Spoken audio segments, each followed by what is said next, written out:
Welcome to Distilled Security Podcast. My name is Justin Leapline, and I'm here with Rick and Joe, and we have a new person on the podcast, James.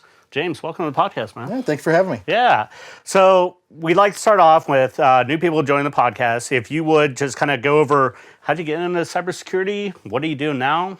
Sure. Yeah. So my name is James Ringold. I currently work for Microsoft. I'm a technical solutions director working with right now products that we are trying to get customers to consume that they already own. Okay. I got interested or involved in information security back in 1995. I was working in the call center of a company that is now part of a pharmaceutical benefit management company by the name of Express Scripts. You may have heard of them. Back then, they were called Diversified Pharmaceutical Services, and I was a customer service rep, and their director of security gave me a chance because I had some potential and said, hey, like there were no other applicants for the job, and made me a security analyst doing RACF and Everybody ACF2. took a step back and you didn't, you know? Right, yeah. We were doing RACF and ACF2, installed my first Sidewinder firewall and CyberGuard firewall, and then went on to get a bachelor's degree in technology management, MBA from the University of Minnesota. And then most recently, prior to coming to Microsoft, I was the Chief Information Security Officer at Westinghouse Nuclear here in Pittsburgh. Okay. So that's what brought me to Pittsburgh. Yeah, great. Well, we're happy to have you on here for a little bit of the experience here. One thing, so diving right into the topic here, and this is, well, actually, we'll cover BSides Pittsburgh first. Yeah. So, Joe, BSides Pittsburgh just happened. Yeah. Well, so I ever tell you about the one where 1,000 hackers walk into a casino?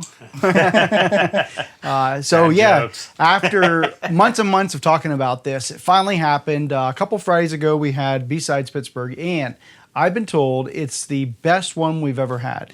For me, it was amazing. The number of problems were so minimalistic. In fact, I got up in the morning, decided to walk over. I'm walking through, I had my coffee, I haven't had breakfast yet, just waiting to have to solve a problem. And I start walking around and everybody's looking at me like, I'm like, well, what can I do? What do you need? Nothing, it's all good. So I walk to the next place, same thing. I'm like, that's great. So I walked back to the hotel and decided to eat breakfast because they had it totally under control. Somebody It was came up to me fantastic. like, where's Joe at? I was like, I think we out to breakfast. Yeah. But it was amazing. I think in total we had 1,180 tickets sold. Okay. Right around 1,000 attendees, and I think we're up on the number of women in attendance, about 35%. I think that's about the highest That's ever. what it was, 35%. About 35%. Okay. 300 to 400 women. Yeah, and it was, and as I'm walking around, I'm like, wow, this is a more diverse crowd. This is awesome. And then so what do we have? Over 20 talks, enlightening talks, several villages and events. People really love the Capture the Flag again. And then we had this radio ops wireless village, and people kept talking about that. So thanks again to those volunteers who did that and ran with it. I kind of pointed them in the right direction and said, you want to do this last year? And they did a little bit. And they said, we're going to make it better this year. And they did. And then this year I heard them say, here's how we're making it better next year. So I'm super excited. But anyway, so guess how many pastries were eaten that day? I know the answer. Does the casino actually keep count? Well, we ordered and they were all gone. Oh, So, okay. Well, that's an easy calculation. Yeah, right? we had 600 pastries, 720 cookies. Oh, wow. Were eaten. Guess we like the And sweets in Pittsburgh. We do, and 700 drink tickets were all gone by the end of the happy hour at the end. So Jen saw the interview that I did with you at the beginning of it. She's like, I wish I knew there was a cookie table. I would have gone. There you go. Let's put that on our advertising. That's right. I think it might be in the clip we're doing. I will say the food is always spectacular. Yeah, we it always is. get the highest package available, and people are typically pretty happy with that. Yeah. And we can only really make this happen because of our sponsors. Yep. We had about 31 different sponsor tables, and for the first time ever, we sold out. We sold every sponsorship table First that time we ever. had. First time ever. We always used to have a couple slots that were never taken. Like the really highest one was never taken before this year, and then there are always a couple left at the end for tables. People are coming up to us in the last 2 weeks before BSides. I'll pay full price. I just want to get there. And it's great. So That's amazing. Something to look forward to is I think Rick, myself, and one of our other organizers, later this week, maybe, Yeah. are going to sit down and work on the sponsor packages for next year. Oh, okay. So we're hoping to have those out in September. We're probably going to do a little bit of advertising about it in August. And what I'm hoping is like in September, we can put some of these out. And if you have budget money or you just want to get in and get that sponsor slot that you want to steal or just get from, get it off the list right away, be ready. Yeah, We're going to get it going. Yeah, not a sales tactic. Some of the sponsors were actively asking about sponsoring next year and when that would be When can I get available. it and what slots can I get? But I'm sure that helps, like, if you have end of your budget, type of Absolutely. thing. They're always looking to, like, throw that somewhere, you know, and if you could pre-buy what you already know you're going to a conference. Yeah, especially if it's valuable. So, Yeah. without a doubt. Yeah, and we can't do it without that. But I will say that none of the money, I always disclaimer this, none of the money for this ever goes back to anybody personally. And I think that's what makes BSides the kind of event it is because it's all out of the love of getting everybody together and really just throwing a nice event for 1,000 people in a community they want to go to. Yeah. And nobody's doing it for the reasons that some of these other conferences do it, which is a for-profit for them. It's their business. This isn't our business. We do this because we love it. And that's the inception of BSides, like back, when it Yeah. first started in Las 2009, Vegas, right? yeah. Like back when, it was, hey, we didn't get into BSides, or we didn't get into DEF CON, and we didn't get into Black Hat out in Vegas, and so hey, we're just going to throw this conference for ourselves. Yeah. So it goes back to, and that's what BSides community has always been about. And so I'm super happy that this is right, that we're finally getting the momentum that it really needs in Pittsburgh. Yeah. Yeah. So that's the summary, and I'm just super happy how well it went. Yeah, it and was thanks great. everybody who made it happen. Well, and I remember, like, we've grown a lot in this community.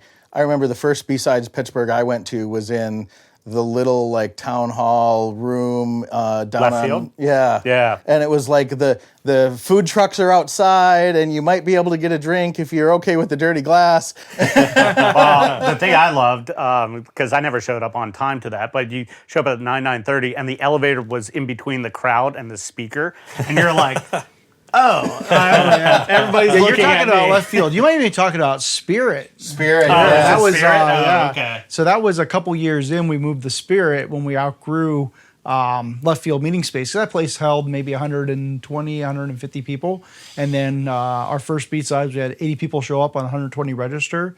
And did that for a couple years. That was like next PNC Park, and then we ended up going to. I think we had a one year in went a to college. And that was okay. And then we went back to That was the worst venue, in my opinion. yeah, that's why it was only okay. And then we ended up going to Spirit, which everybody loved the underground part and the dirty glasses. Kind of felt like a B-Sides Cleveland at the Yes. grog shop a little bit. Yeah. Had that kind of feel, Cool. grungy Oh, yeah. feel to it. Yeah. And then we outgrew it. Yeah. Well, and I'll Which say is a good thing. in this for this next year, we have like 2 pages full of ways to improve. Right. Even though it was excellent, there's going to be some. Lots of we're lessons always learned. tinkering and changing and improving. So keep showing up. We'll keep building momentum. Yeah. It'll always be a fun time. And we've been talking about what the super secret thing was. So if you didn't know, yeah. we actually had an arcade there. It was one of the villages. Yeah. And we had a whole bunch of retro games that we rented. And I think, what do we have? Galaga, Pac-Man, and a couple other things. And then people had brought a number of old video game consoles with the old cartridges that you there's had like an to old SNES. blow the dust out of. And, Yeah, nice. Yeah. There's an air hockey table. yeah. Did you tell me that the casino was like, well, what games are you bringing in? Yeah, we didn't bring any blackjack. Video blackjack? No. Yeah, that's pretty funny. Anyway, so yeah. Yeah, that was great. And then a little shout out for Distilled. We did a number of different interviews while we were there. They're posted already up on our YouTube channel, so go check that out. I think we did 11 total into that. Don't quote me on that, but they're all great. We did a whole bunch of speaker focus, and then you did one on the conference itself, which was really well put together, 5-10 minute long, good segments, diving into it. So check those out as well. Thank you again for coming and setting Yeah, up and sure. doing that. And we're actually working that into how we can do that again next year. And we might even I actually want to bring this up now, but I think we'll talk about this as part of the sponsor packages. Can we maybe get Distilled Security to interview some sponsors ahead of time? I love that. Of what to look for, who to visit, and then also we'll see if maybe we can do the speakers even earlier. So people can get and then we can chance. actually do some promote things. And That'd be good. Yeah, I think we have a lot of options to that. Like I know when I was setting it up, there was a lot of like RSA type stuff. I was looking at like they did like a live broadcast every day, and then people sat down every that. Obviously, we're not RSA, size. Not yet. Yeah, right.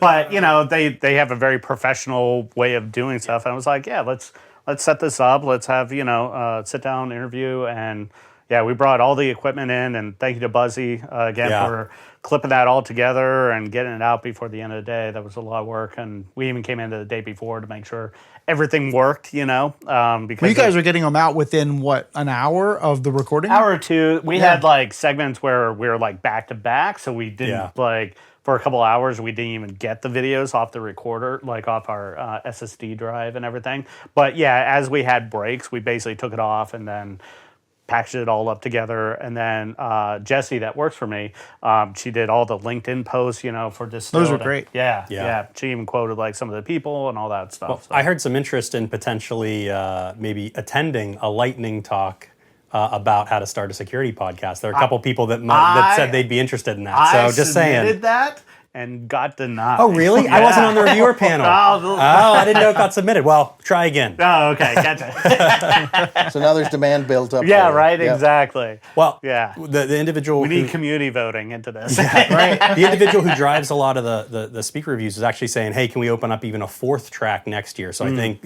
whether or not that'll happen, I don't know. But there's a lot of demand. You guys got room, right? I mean, I think we do now. Yeah. Now that it's both sides. We might be able to. Yeah. Oh, it was both sides again? We had this year we were able to get it in advance far enough rented, so we got the whole top of the casino. Nice. All 3 spaces. And we even had a surprise live DJ in one of the sides for the whole day too, which was cool. Do they give you like first pick for like next year, like for renewing and everything? We already You already put the we already got a date that we've asked for. We haven't signed any paperwork yet, but it's about the same time. I think has a pirate schedule come out yet? Because we got to check that. That's we're trying to avoid the having there at the same time as the chaos of a pirates game. But save the date right now. Tentative July 10th. Okay. But do they since you've already been a part of the conference? Do they give you somebody can't sneak in and take it, or can they? We hope that they wouldn't sell it off under us now that we talked to them about it. Yeah. I would figure, they like you guys there and everything, and why wouldn't they? Yeah. And in fact, not even one person got kicked out, so that was awesome. Yeah. No It's always issues. a good sign at a casino. No issues. Out of BSides, too. Yeah. They can't say that I haven't been kicked out. But what a great community it is. Yeah, segue. So our big talk, and the reason why we wanted to do kind of a B-sides up, we usually shove that in the middle of our talk. But one of the things we wanted to talk about is building a security community. So, Joe, you've been instrumental, obviously, as one of the founders of B-Sides. Rick, you've been helping out for the last few years, into that. And James, you're now involved with ISSA, helping to build that up and everything. Been doing a great job, a number of great talks on a monthly basis. Thank you. So I guess, into this case, why don't we, what does it take to actually build a community, into this? Because for other people that might not be in the Pittsburgh area or something like that, might be a little bit daunting. You might only get 10 people interested. How do you kind of foster that engagement? How do you keep it going, type of thing? How do you build a culture around that? Yeah, I mean, I took over the president of BSides Pittsburgh about a year ago. Or ISSA, sorry. Yeah. And Mike Sotis said... we got Did anyone tell Joe? Sorry. I got B-sides on the mind. Going to B-sides Vegas next 2 weeks from now. Nice. But so ISSA, Mike Sotis did a great job in keeping the community alive and keeping the reins it held. And he was a one-person show. And so a year ago, he approached, the community and said, hey, he wanted to take a step back. And we didn't think it was going to happen up until Tyler and Doug and I met. So Tyler and I met at B-Sides Las Vegas. to sort of talk about like what does this really mean. The bylaws, according to the ISSA chapter, require us to have 3 official officers, and so we had Heather for a while, and then he had to bow out for professional reasons where she was getting a new job and couldn't spend the time. So then Doug helped us, Doug Sala, who you had on the show. Yep. And really, the hardest part is keeping the attention and keeping relevancy with the diverse needs of the security community. One of the hardest things that we've had to do is just find speakers, and we continue to have challenges finding speakers. Thank you. Right, I'm hoping you in the future will speak. Again, we don't charge for speaking. We just say, hey, you have to have content that is relevant to the industry, and it cannot be a sales pitch. Like, we're going off of the BSides mantra of this isn't sales. This is you educating the community. If you want to come in and do a lab, we're happy to have you do a lab. Again, it's got to be vendor neutral, right? Kind of along the SANS lines, right? Like, most of the people on the board, with the exception of Doug, work for vendor communities, right? I've got myself and Tyler and Heather and Dave, right? We all work for manufacturers of security technologies, and none of us have talked about our companies, anything that we do. Like, we gave shout outs to Palo Alto and to Gigamon and other companies because we are completely trying to be vendor neutral in what we're doing in that organization. And it's really about finding the right connection to the community and what does the community want.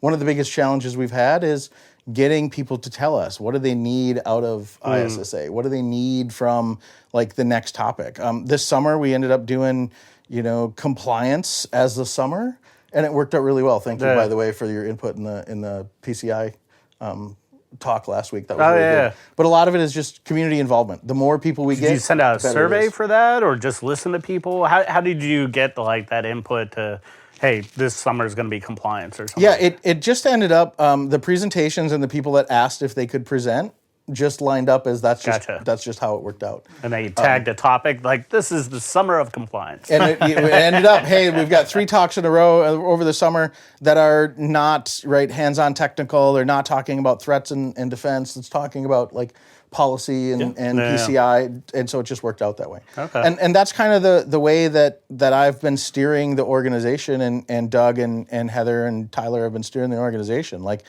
let's talk about things that are relevant. If somebody has a topic they want to talk about, let's have a conversation about it and vet it. And that's what I hope brings the community together is if the community has the needs, let's find a way to fill it. And, if we can find the expert locally, great. If we need to source one from somewhere else, let's figure out how to do that. Yeah. But it really comes down to what does the community need? And I think BSides fills that. TRIS fills that need as well. There's a lot of great things going on here in Pittsburgh that that the community drives and the outside world doesn't know about. Yeah. So let me ask you this: if somebody wanted to, they have an idea of something they could talk about, and they wanted to get in touch, could they look at just Google ISSA Pittsburgh, find the website, and then find a way to? Yeah, the website is pittsburghissa.org or pittsburghissa.com because I can't type .org for some reason. So we redirect. Or the email address is contact@pittsburghissa.org. Okay. And we take anything. Like, even if you're a product manufacturer and you want to sponsor it, and hey, you know what? We don't really charge for the sponsorship. It's you put down your card and buy pizzas for the meeting, or sandwiches, or gyros, or whatever it is. Like, we don't charge you for the meeting. We're not making a profit or making any money off of it. It's cover our costs. And for that sponsorship, you get 15 minutes to say who you are and what you do. But then after that, the content has to be relevant to the community. It can't be this is how you do EDR with this product, or this is how you do compliance with this product. If you want to talk to us about how you do compliance, what are the best practices around compliance, we'll gladly have that conversation and talk through, as long as it's product. Well, what about this? What if you had a sponsor who wanted to sponsor but didn't have something they wanted to specifically talk about, and they just wanted to sponsor the fact that somebody could come on from the community who's an expert in their own field and do a talk? Absolutely. And I think we're having that happen, not this next month, but the following month in September. We're going to have John Franelich. John Franelich. So John Franelich is going to speak, and we're going to have a sponsor that sponsors that meeting. And so John will talk to us about his topic, and then not to proceed because it's not on the website yet. It will be in the next week, I hope. But And then, so yeah, I mean, sponsors can come and they'll get their name on the site. They'll get their, their logo out there. They'll get, a thank you for sponsoring the meeting. They'll get their, if they want to have a conversation in the first, 10 minutes of the meeting about what do they do and who do they contact? Absolutely. Right. Just to cover the costs of what it costs to have pizza or gyros that meeting. But again, it's not, right. We're not looking to make profit. Same thing with BSides. We're not looking to make profit off it. We're looking to cover our costs so we can sustain and continue to grow the community. Excellent. And the hardest part about growing the community is getting people to even sign up and show up. And we've been good enough. I think we started in November. We had about 50 people show up in November. And, since then it's trailed off, but we have had, December was 10, and that was partially a marketing fail, which we learned lessons from. The lesson is if you want people to show up to your meeting, you have to tell them you're having a meeting. Sure, that's fair. Marketing 101. Right. Yeah. So we didn't do the meetup, we didn't do the email blast, we didn't do the LinkedIn, any of that. And it showed. People who were there showed up. It was 10. We talked about probably a topic that wasn't a very good topic. But then we rebounded in the November meeting, and we had 30 to 40. And that's what we're targeting right now is 30 to 40. Any more than that in our space, we're going to have to move. But if we do the RSVPs, and the RSVP is primarily there just so we know how much food to order. Yeah. But we don't charge at the door, and we used to charge at the door.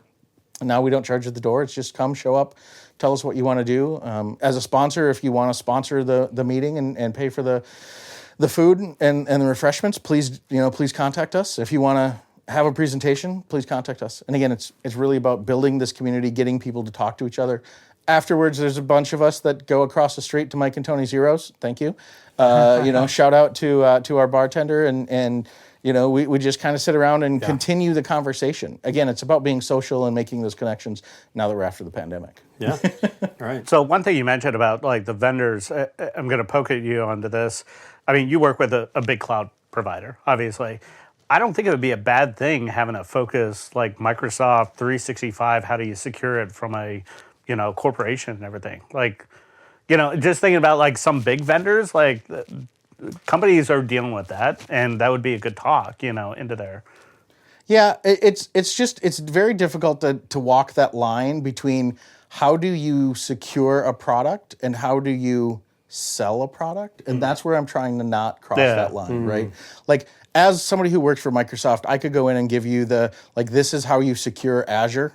Yeah. And this is how you should secure Azure. But it's a very fine line between that and, hey, you should really use the Microsoft Cloud Security Suite because it's natively built in. And I don't ever want to cross that line. Yeah. Right. And so. But you can give it gives you more capabilities than if you're using Wiz or something like that, And so I would much rather have an independent consultant give that talk the same on my platform. Yeah. And if I happen to expense the refreshments for that in the beginning, that would work. Yeah. But I don't want me up there being a salesperson in front of me. So there you have it. If you're an expert in Microsoft security, that's another thing. Reach out and come and do a talk. Absolutely. Yeah.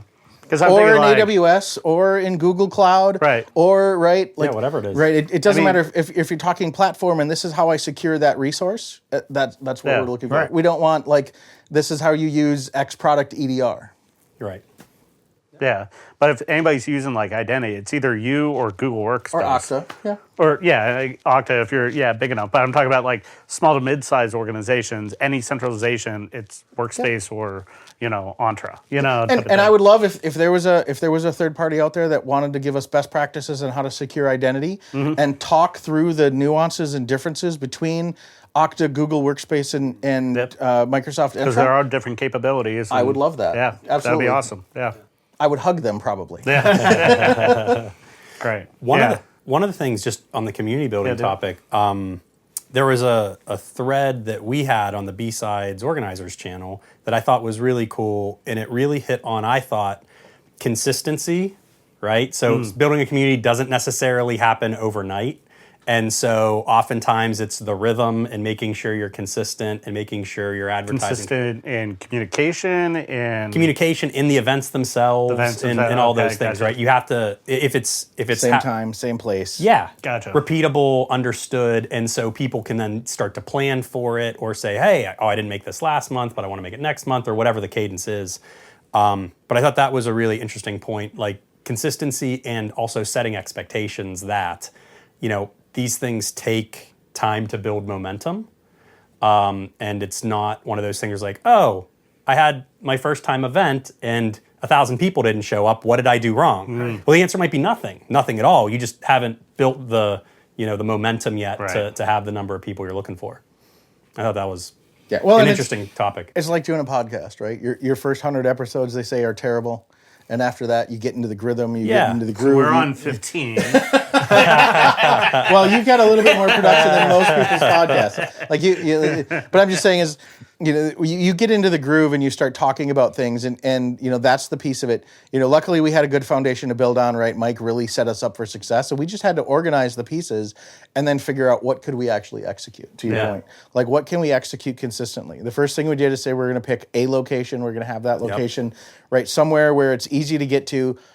For those of us, we had to change from downtown because it was harder to get to. We had to change from over lunch because it was hard to get to. Yeah. And so we just made it easy. And then, like, who doesn't want a free snack right at 4:30, 5 o'clock? Like, hey, I need something. It's not going to be dinner. It's not a meal replacement.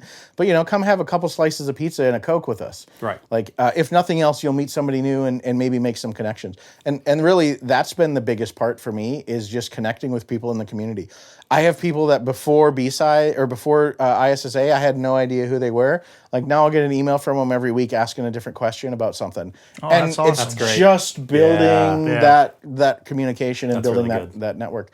And, we don't discriminate even against the students, right? Bring the students in. They have great ideas. I would love for students to give us some more presentations about things they're researching, what they're doing for their internships, things like that. There was a large student population at BSides. Yeah. They kind of stuck out a little bit because they were all dressed to the nine, like Trying to get jobs. Yeah, probably. They moved in groups often. But you know what? That's one thing I was actually thinking about, like bringing up into this is, we're all kind of old bloods, into this, and we all know everybody. If we don't know somebody in the community, we actually question, like, have they been here before? Are they not very involved? Whatever. We go introduce ourselves. Who are you? Yeah, Right, exactly. right. But how do you get like new blood to kind of backfill that? Like, we had some of the college students, but sometimes, like, I don't know, maybe it's just me, like, I don't know a lot of new faces coming in sometimes, type of thing, but it's not like a wave, like, we all go to a conference, we all see each other, type of thing. But I don't notice that, at least following us, into that. Is that true? Is it my bad perception into that? In terms of a large number of students? Or? Yeah, like just younger blood following us, into, coming every, BSides or ISSA or something like that. There are new faces. Don't get me wrong, type of thing. But are you saying, how do we get more? Yeah, like how do we fill our shoes, into that, where like we're known people, in the Pittsburgh community. I often say Pittsburgh is like 3 steps of bacon instead of 7. Like, if we don't know somebody, someone we know knows them. That's absolutely type of thing. But like, is that really? Are we like going to expire at some point, and do we have any generations to fill our shoes? So I think that generation exists, but they're still in that phase of life and phase of their professional history where they're focused on things that they're focused on, right? Yeah. Like when I came to Pittsburgh 10 years ago, I looked around at the community and I tried to do outreach. I tried to get my team to really embrace the community, and there were barriers in that place, not that were set up by the community, but just they themselves, right? I have to go home to my kids. I have to go home to do this, and so it's just like when you get to a certain stage professionally, you naturally start to break through that and start to lead. Gotcha. There's still a fair amount of leadership and a fair amount of people in the industry here in Pittsburgh that are in that phase of like, I can't, I have this is my schedule, this is my thing, this is my due, this is their pattern. And so getting them into and trying to get them, and a lot of it is back to consistency, right? Yeah. There are people I know I bother, and they likely don't read my emails when I'm sending them emails, soliciting them to try to do talks. And hey, like, you're an expert in this. You know Security Onion way better than I do. Why don't you come and talk about this at my conference or at my meeting? And I know they're deleting the emails because it doesn't come back as read in the metrics that I get. But it's just that consistency. Eventually, in 6 or 7 months, I know they're going to say, you know what, let's do it. And if I have to co-present, great, I'll co-present. Do you think it's a hesitation on public speaking or? Public speaking, right? They don't want to be targeted out as somebody that that might be giving information away or right. They may be competitive, right? Hey, I need to keep this information because it might be something that an adversary could use against my company. Like, there's a whole bunch of reasons. Like the laundry list is. At the end of the day, like, an adversary isn't coming to Pittsburgh ISSA to learn about your You use this product, I'm gonna product. Yeah. What they're doing is they're going to go to the marketing website of the product and they're going to see your logo out there anyway. Yeah. Like, so or it's just search LinkedIn and what tech stacks their engineers are actually what members what group memberships they have, what professional affiliations, where did they where did they attend conferences? I mean, all that information is out there. It's not like it's secret, but it's just this, like, you put up the privacy walls, and some of it is you have to get introverts to be extroverted, and you have to get extroverts to coach them how to be extroverts. I think that's such a key. Like, one, you have to meet people where they are in terms of knowing, like to your point before about marketing and stuff, knowing that the thing's happening and consistency and all that. And then two, I'm always such a fan of the concept of not just mentorship, but like chain of mentorship, right? So like if there's someone in the community that I'm like mentoring that is, kind of managerial level or about to be manager or trying to make their way to director or whatever, that's great. But I also want them to have people they're mentoring that are students coming into the space or analysts trying to hit their manager thing.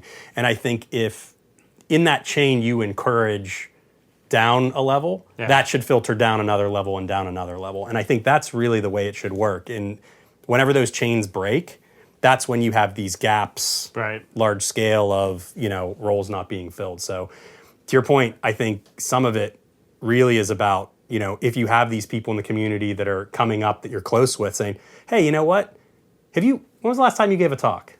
No, or when's the last time you went to this event or that event? Or did you know about this thing? Or are you active on PitSet Slack?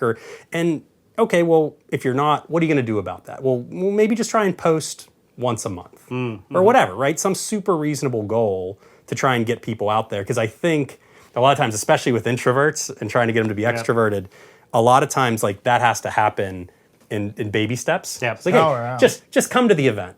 Yeah. Oh, now you've come 3 times. Hey, what would you think about speaking at the event? And now that you know everyone, you're going to the bar afterwards, all that stuff. Yeah, and who are you bringing next time? Right, and who are you bringing next? Exactly that. And go out afterwards, because that's when relationships are made. LobbyCon is such a... don't just come in and out, type of thing. Engage in conversation, type of thing.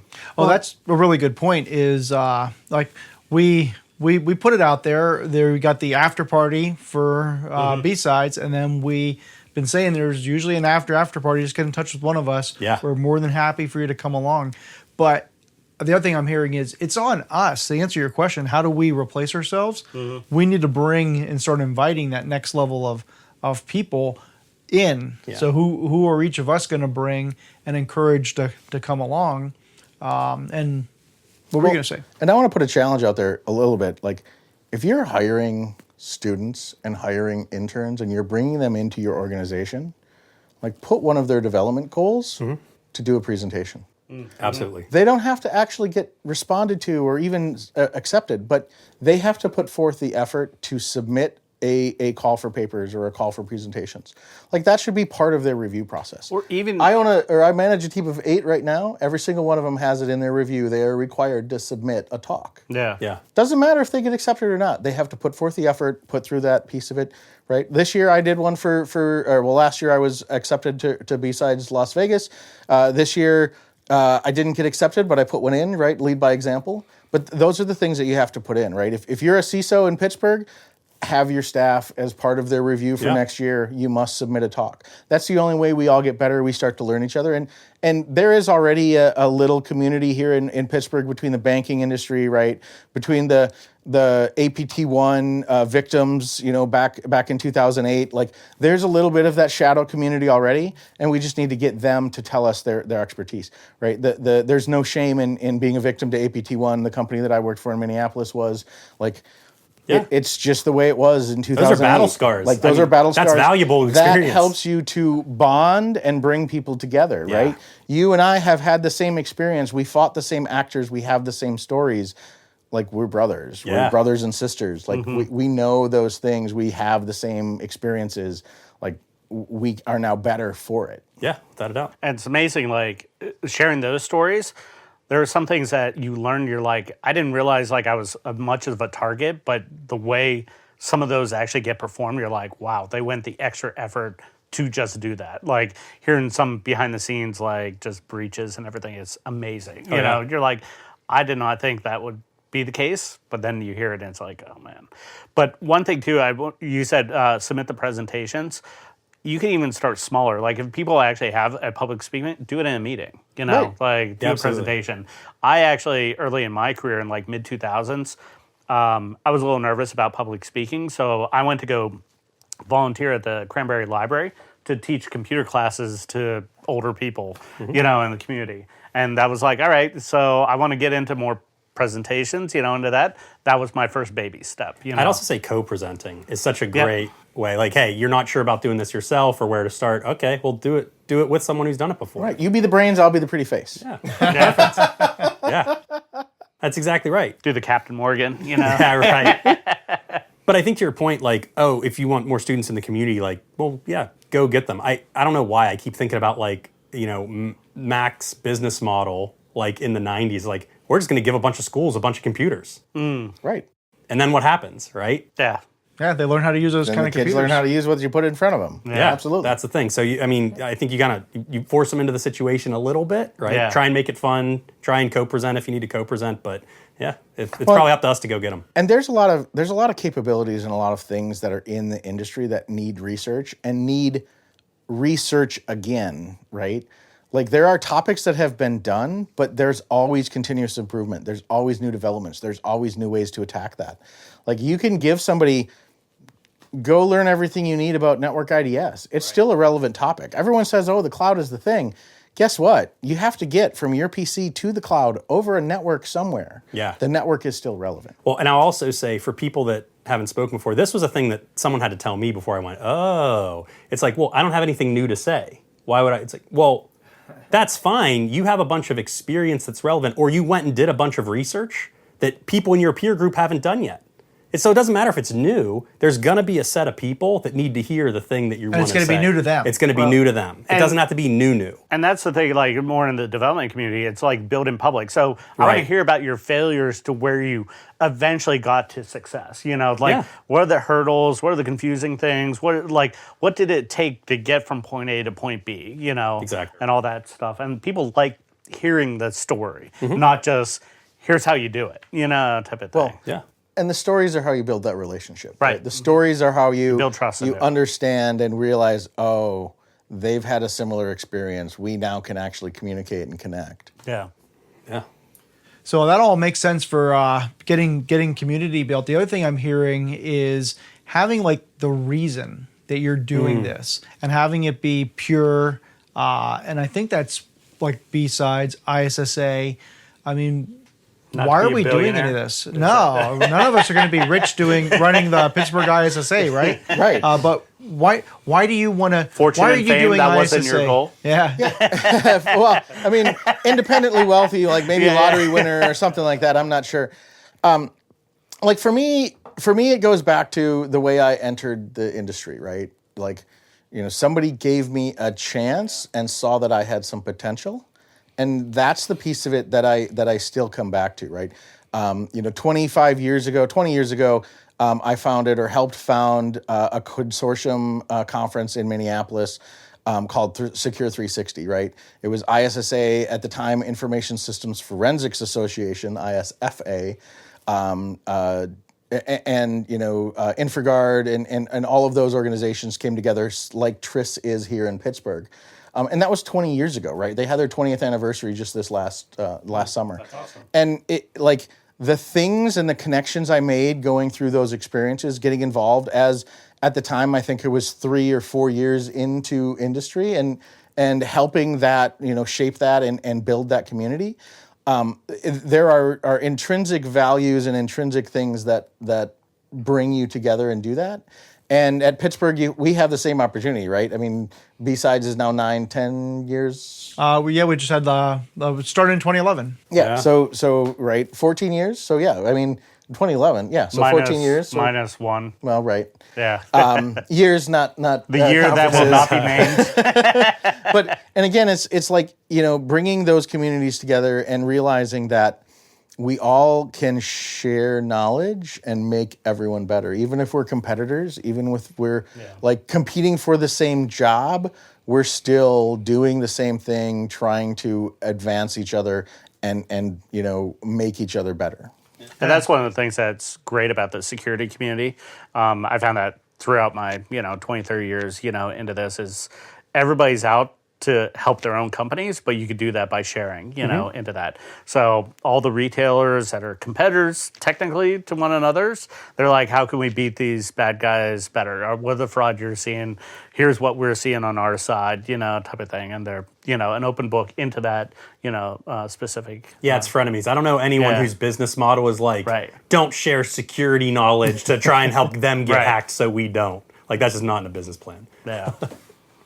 Yeah, and that's the whole purpose of all the ISACs, Right, absolutely. Type of sharing. thing. It's like, Yeah, and people smell authenticity and they respond well to it. Yeah. Mm-hmm. I like that. Authentic. Yeah. I think we're very authentic with what we're trying to do and give back. Yeah, and I think that's how you build trust, Like, if you're not an authentic person, you're not going to build that trust, You're just another AI-generated, thing out on the internet. Well, and that's funny, that you say AI generated. Like, Dave Spihar and I did a conversation or did a talk, and the presentation was 100% AI generated. But the personal touch we gave was our experiences interpreting that result, right? We could give credibility to the information that AI generated. And it was, we took the 3 threat reports. This was in, I think, December, I can't even remember. Yeah, I went that right? one. Yeah, it was cool. We took the 3 major threat reports. We compiled them together with 3 different AI engines, and we had it spit out the talking points and what we should talk about. Okay. And literally it was, your annual threat briefing 101. Yeah. But we gave it color. We allowed ourselves to give the experiences and to resonate with, like, yes, this isn't just some machine spitting out things that it found and regurgitated on the internet. No, these are actual things. And we acknowledged this slide was 100% created by AI and then gave it color because we had the experience around it and it wasn't just text on a screen. So you did slide roulette, essentially, with AI. Well, it gets back to what you said before about stories are important, right? The experiences and stories. Yeah. Great. Anything else on building a community?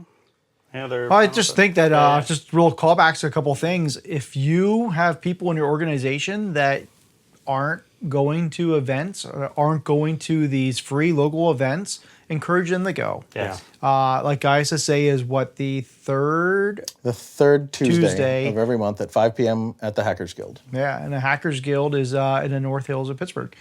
And you send stuff over Meetup, correct? We send stuff over Meetup. We have a mailing list, and it's on LinkedIn. Yeah. So sign up for one of those, all of those, get the notification. Yeah. The Meetup is about 1,000 people. The mailing list is about 600, and I have zero idea how many are followers on LinkedIn. Yeah. And so there's that. I don't know if there are other events besides ISSA that happen on a monthly routinely. basis. Yeah. Yes. So ISC Squared had or has a monthly meetup. Yep. Is it PGH? Cybeers? I was going to say BSides? BSides, Cyber and Cigars. Cyber and Cigars. ISC Squared. What's the other one? So there's a number There's of like them. 5 or 6 of them. Oh, yeah. Yep. Yeah. I have a list of some of them on the ISSA, the Pittsburgh ISSA.org website. And then there is the SecPGH Discord. And then there is also the Meetup group. And the Meetup group has more events in it than I can remember. Right. If you go to pitsec.com, That's a Slack. that Yeah, you will said there's a also Discord have as an well. event list Yeah. on it, Yeah. and then you can get to the Slack. I wonder if we should get some of the group heads together and talk about to mix some of the communities, do some like takeovers. So like ISSA takeover of BarSides or BarSides takeover of Cyber and Cigars or something like that. Yeah, that'd be amazing. Yeah, That'd be get some fun, right? cross invites Yeah, going. yeah. Yeah, that's great. start some wars. Start some friendships. Alliances. Alliances. That's what Right, it right. is. All right. Remember, it's us against them, Yeah. whoever them the hackers are. So I can't think of anything Sometimes else. Yeah. them is us. Yeah. All right. Go on. If nothing else, it's a great opportunity to swap stories and drink some booze. And speaking of booze, Well, and wait, one more yeah. final thought. Like one of the things I think it's big to take away from this, build those relationships. Yeah. No matter what, get those relationships, invite them on LinkedIn, talk to other people into the community.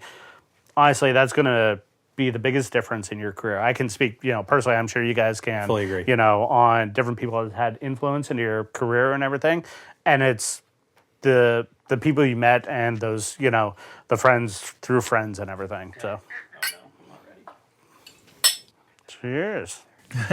So, Cheers. we got, for the first time on the podcast, 2 bottles.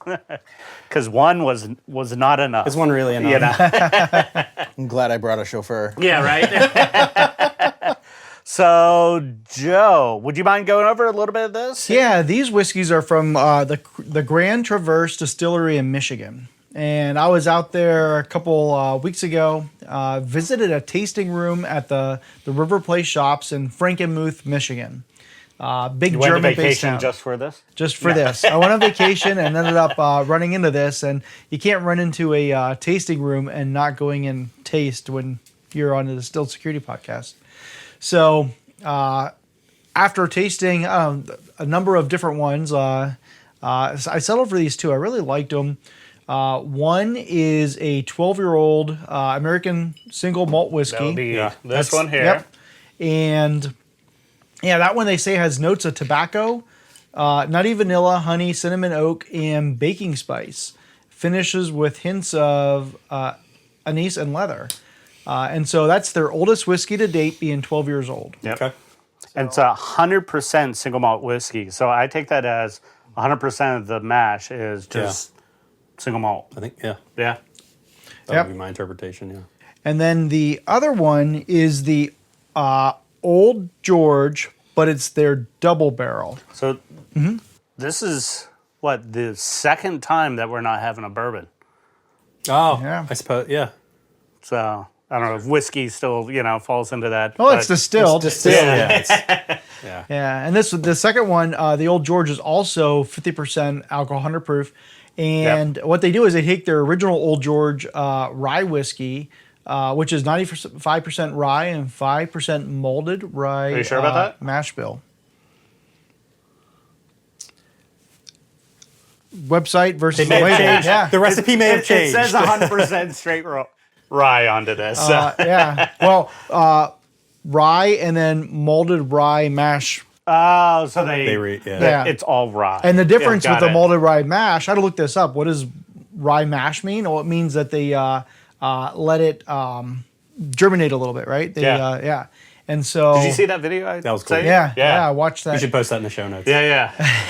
Well, so the video was a place that actually does it for a local distillery here, right? Yeah, a local distillery, Wiggle, they have a malting room, a floor malt that they do, and they basically let it germinate over the floor, and they basically have, was it rakes or Special shovels that to flip kind it. of turn it and everything, but they actually showed like it actually sprouts, things coming off of it, and that's when they use it, into the mash build and Yeah. everything. So, But yeah. I think it's really interesting. I don't see many. I don't know if I can recall any double barrel ryes. Well, what they do with this one is after they don't say what the age is, but then after they do that, they do an additional. I read 6 to 18 months in a French oak barrel. Yeah. 6 to So 18. Okay. 6 to 18, which brings notes of smoke, caramel, and stuff to the already matured Old George whiskey. Yeah. I really like both of these. Yeah, they have, so the rye one especially has had, rye is very strong, you know, so you get that strong rye. But I think maybe it's because it's double berry, it's smooth. It ends very smoothly. You know, type of thing. Caramelizes out of it. Yeah, you get that heavy rye into the taste, Yeah. but it's not like that bite that you would normally get off of 100% rye. And it's a nice peppery flavor, Yeah. and then it's smooth. Yeah. And the malt is like nice and sweet. It's just Yeah. tasty. Yeah. Yeah, well, thank you, Those Joe, are really for good bottles, bringing yeah. these. Thank you very much. So what do you each like better between the two? The malt or the rye? So I'm not a huge. I can do rye like now and then, but I like. That's the rye. Yeah, I think I prefer the rye. I typically like ryes though. yeah. I'm in the what malt camp. Malt. Yeah. Like the malt? Yeah, I like the rye. They're both really nice. I wouldn't say no to either of I'm them. drinking the malt right now. Yeah, I would say I like the rye a little bit better out of these two. Yeah. Hey, well, Yeah, cheers. cheers, guys. Yep.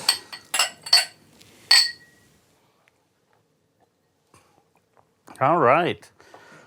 So our next topic, you have it in front of you. So why don't you introduce it? Yeah, it's Perfect. the. Perfect segue. Well, you've really convinced me to do that. Yeah, I know. Yeah, it's the art of convincing your audience. I love that. So yeah, and part of it, security. Is it really as much of a tech problem as it is a persuasion problem? So what do you think? Yes. It's an interesting dichotomy between the two. The technology is what causes the challenges, and then we as people exacerbate it by the decisions we make. And so, like, some of it is like, okay, we wrote the software and the software has flaws in it because we're humans and we're not perfect. Mm-hmm. But then we exacerbate it because, well, we can't take the downtime to patch it. We can't do the things to protect it. We don't have enough money to run it. We can't, there's all these things around it. And so as you grow in your profession in any place, you get from, I don't know what I'm doing, I'm just looking it up in the manual, to, okay, now I have to convince the business that the car really does need an oil change, right? Right. And that's where you start to move into okay, it's not just a technology problem, right? It's not just that the engine of the business machine is broken. It's, I need to take the time and I need to understand how can we fix it, right? Yeah. If you don't do the preventative maintenance and you can't convince the business that a downtime is necessity, you can't convince them they need to spend the money to have redundant systems to allow you to do that maintenance on the left one when the right one's still running. It's where it becomes that challenge. And persuasion, if you will, or the human element comes back into it. And it's one of those challenges we've had for 25 years. I hate to say that I've been in the industry. 30, crap. I got my start in 1995. We don't and it mention was, years or numbers. yeah, I got my start in 1995, back when it was Windows 3.11, just moving to Novell 4.11. Back in the Yeah, simpler time. Internet, servers sitting under desktops, and there was no firewall, right? But and they all had public IP addresses. So. all the way to the Farm desktop. members. Yeah, exactly. Printer could be accessed from anywhere. And all of that took either an event, an incident, or something to convince the business that they shouldn't do it that way. We're still creating and solving the problems that we created ourselves. Mm-hmm. But I think it's important to note, too, that I personally think that technology as a domain is different than other critical to the business back office functions. Why? Because legal, as a for instance, the heart of it, absolutely knowledge needs to increase. Well, in technology, knowledge needs to increase, but legal doesn't have this other, in legal, processes need to increase. Well, in technology, processes need to increase over time as well. But there's not this third tower which is just the straight technology and updating it and fixing it, right? Tools, Same, yeah, exactly. Same thing with accounting. Same thing with all these things, right? There's still people in process, right? And in those hard sort of knowledge and process-oriented domains have all the people in process. But this third leg that actually also supports all of those other legs, IT gets all of that. And then you end up having to convince people that, oh, no. Yes, I need time and resources and money and stuff for people. And yes, I need it for process just like everybody else. But I need this third thing. And I need it not only for us, but for everybody else as well. So the convincing game, I think, is inherently a little bit different because you're going to end up coming with asks either a little more often or in a different way than people are historically used to hearing it. Because tooling like this is still relatively new on the grand scheme of things. So how do we influence executives to invest in security and to invest in this stuff we need? Well, so part of it is, right, experience, right? The experiences that have impacted the business. We learn from the experiences of others, right? We see breaches in magazines and things like that. Like, we learn from those experiences. We have those experiences ourselves, right? Whether it be a breach in our own company or a ransomware event, things like that. Like, those tend to be epiphanies in the business. And if you don't have one, or if you're ignorant to them happening, or it just doesn't impact your business, and you're like, hey, I don't, right? The system didn't go down, we don't care. We didn't lose the data, it didn't get encrypted, so we still had access to it. Then you may not have as fast of a learning curve. But at the end of that piece of it is really more about like that experience. When you're looking at influencing the business and how people grow in their profession, it is gaining that experience, right? I understand how that works because I've lived it before. I understand how that works because I've done that before, right? And that is the key piece of it is, right, you grow that expertise by experience. You communicate that expertise and the outcomes, understanding what those business influences are, and that's where you ultimately have that, right? Everything we do in security is about risk management. Companies have been doing risk management as long as insurance has been a thing. It's just a matter of what's the difference between technology risk and physical systems risk or a physical plant going down. They're the same. We just don't talk about them that way.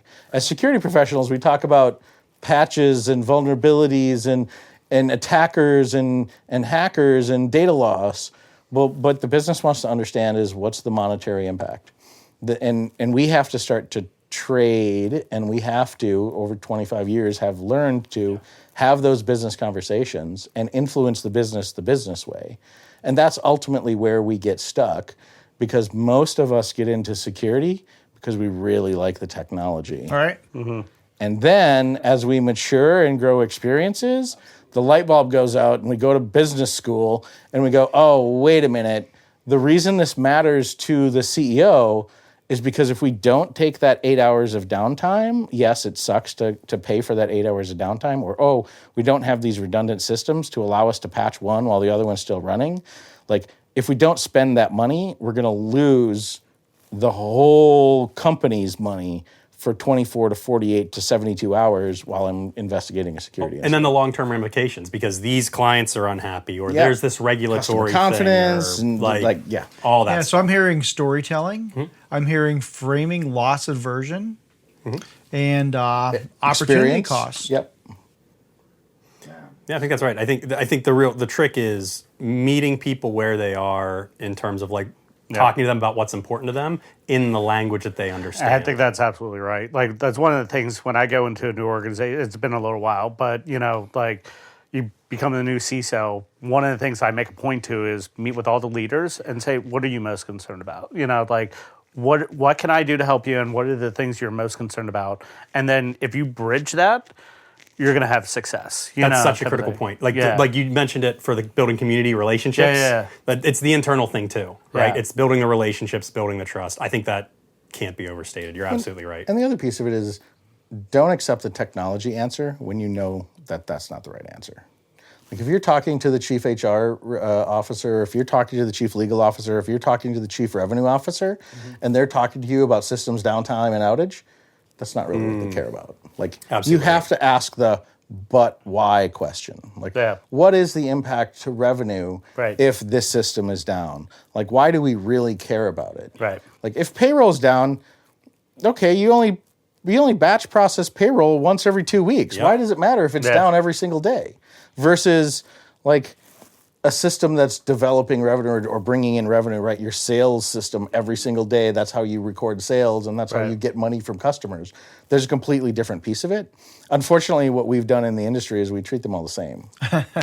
I'm laughing because absolutely right. my team is doing a number of business impact analysis right now. But just by going in and saying we're going to do a business impact analysis, immediately brains start to shut off. They hear those 3 words and they're like, that doesn't even sound fun. Yeah. That doesn't even make any sense to me. I don't even know what we're going to talk about. And what I heard James saying is, well, let's not talk about it that way. Like Rick said, let's meet them where they are. So we can do a business impact analysis. Don't use those words. I totally agree. Talk about what will bring this company down. What is the thing in your life that you think will destroy this business?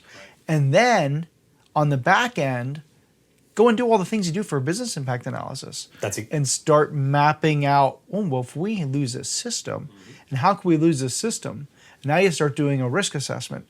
You don't need to tell them you're doing all these technical security things, but you then can go back and explain to them what could go wrong, right? Well, and that's the credibility piece, right? As security, we don't have credibility because we seem to be this like crystal ball, right? We're looking into this might happen, this could be the happen. We could, oh my gosh, the whole business could go down. Yeah, the sky's gonna fall. Yeah. Right. In actuality, what we haven't done is we haven't had those conversations with the appropriate business people to talk about their business and then talk about what are the technology pieces that support that? And that's the influence piece, right? Is, okay, we're mapping this business, this criticality, this amount of money to these systems and these pieces of technology. And the people who operate those technology pieces and who do the things in that sphere don't necessarily understand the business. And the people in the business likely shouldn't. And if they do, they're probably in over their skis a little bit, don't understand the technology pieces. It's a rare find, and yes, there are millions of them across the planet, but there's a rare find that there's a person that can cross the two. There's millions of people across the planet that can do that, but they're not amassed in one. I've seen some of the best presidents of organizations started in like the accounting part of the IT department. Right. Like they understood the IT systems, they worked in IT, and they made their way all the way up to being very good at running that business unit. Well, but it's not in every company that happens. No, and they're often calculating ROI, from a financial, in the IT. They're like, okay, we're buying a new product. When is it going to actually pay dividends? If we own it for 2 years, if we own it for 1, when's a break even, and then go into that type of thing. So we mentioned about going down or something along that lines. What about efficiencies or just maintenance and everything? How do you kind of go at that? I have my answer, but I mean, it depends on why'd everyone look at me? Because you started talking first. Because I'm angled this way. That's right. Well, I guess it depends on what's the ask really, right? And again, this comes back to what's the impact on the business and the language they understand, right? So, hey, do we need to do maintenance where we need a regular outage window that takes you down for these periods of time? Do we need we need to update Oracle? What is the actual takes move it to the cloud. 8 hours of downtime, Well, but I think ultimately, and this is probably part of the trick as well, is you never come with just one thing, right? Mm-hmm. So you start by understanding the business, and then you say, hey, look, I understand your needs are this and this and this. Would you prefer that we have an outage every month, or can you help me get the backing to get the high availability system so you never have to take an outage, right? Or rarely have, never say never, but you don't have to take an outage every month, periodically, and we can patch in this way, right? So I think giving them the optionality of what's possible with technology is a huge part of the job. And that is what builds the credibility. Yeah. Right. If you come to them with you have to do this, you have no choice, you have to do this, 9 times out of 10 they're going to say no. However, if you give them those hey, we could do this, or we could do this, or we could do this, they'll make a suggestion or make a decision. Tiers for each of those. Because that's what the business wants to do. That's what leadership wants to do. They want to make those decisions. If you come to them with the decisions and a recommendation, you're more likely to get what you need. Yeah. And less likely to have those Yeah. frictions. And you tie your whys to their whys, right? So Yeah. we know that you cut payroll, right, only once a month in this way. So yeah, we're not focused on this. We're focused over here. So we think we should update this system first in these ways. Does that sound right? And if not, maybe an option B is this or an option C is that. Yeah. But understanding what's possible is like that's where we should be keeping them out of the weeds, right? We should be those visionaries on that what's possible for them from a tech side. And I would even suggest you don't go in thinking you know all the answers. You go in yeah. and say, I believe it's close to this. Where am I wrong? Because people love to tell you when they're wrong. And when they start telling you when you're wrong the Sherlock and they Holmes thing. start building and they start contributing to it, it goes from being yours to both of yours.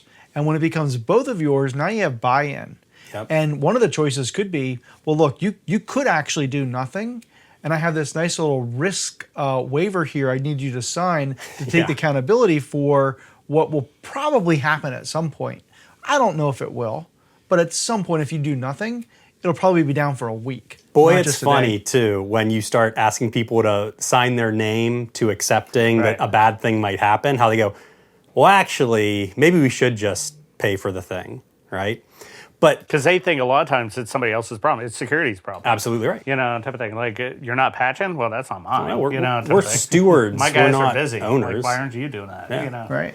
But to your note, too, about asking them, where am I wrong? I love that. And there's literal cognitive science around this. It's easier for people, if you ask someone, why is this thing this way? It's oftentimes hard for them to pull that out of the air. They're starting from scratch. But if you ask them, hey, I kind of think this and this and this, can you tell me if that's right or not? Right? Now they're revising the page as opposed to starting from a blank page. And it's much easier for them to bring up the knowledge of, oh, wait, no, this should change in this way, this should change in this way, this should change in It's this way. easier for them to point out, like, contradictions. You're like, Yeah. that won't work, type of thing. Yeah. Then it'd just be like, yeah. Yeah. But it's also important to dig into that, right? Tell me Yeah. why that won't work. Oh, yeah. Yeah, oh, yeah. Why absolutely. won't that work? And then the follow-up question is, what can we do to make it work? How do we fix it, right? Now you start to build them into that decision-making and into building the solution, and it gives them skin in the game or right? It's partnership. Business benefit. You're now partnering with them rather than just telling them what they have to do. It's funny, right? Being a parent, you start to see these things. Like if I tell my daughter she has to do something, she will never do it. And it's funny to say that, but many funny times when I you tell get my into kids to do business something, they discussions. still don't do it. You get into business discussions in that same way, right? If I tell you you have to patch a system, it's not going to get patched. If we talk about all the things and all the benefits around why it should be patched and like it's really not that hard, you'll patch it. Well, and there's traps on both sides of that happy medium, which is you're not their boss, right? And you're not their vendor, right? You're also a steward of elements of the company. Exactly. So you really need to say, hey, I'm your partner. I have worked to understand through these conversations what's important to you. My entire job is understanding what's important from a technology and security perspective. I think this and this and this. What do you think? And then you can move forward together. Oh yeah, if payroll doesn't run every 2 weeks, I don't get paid either. Right, exactly. Well, going back to your parenting tip, one of the things that I used to do as part of convincing is when my kids were somebody's house, they were having a great time playing, I wouldn't say it's time to go. I would say 10 minutes before I want to leave, do you guys want to leave in 5 minutes or do you want to leave in 10 minutes? Yeah. They would always pick 10 minutes. And then when we were about 9 minutes, I'd say there's 1 minute left of that 10 minutes. And they'd be like, okay, Dad. And then I'd be like, it's time to go. And I got so much less resistance than the days before, the years before, when I would say, it's just time to go. We're not done playing. Mm-hmm. That's an interesting thing. Yeah. So one thing we haven't really talked about, I think we kind of hinted around it, metrics and data. Where does that come into play when you're trying to influence people, into doing something? I think it goes strong into storytelling. Yeah. Well, and it comes into building credibility and building expertise, right? If I come to you and say that system was going to be hacked and right, you don't believe it, it doesn't matter how many pieces of information I put out in front of you.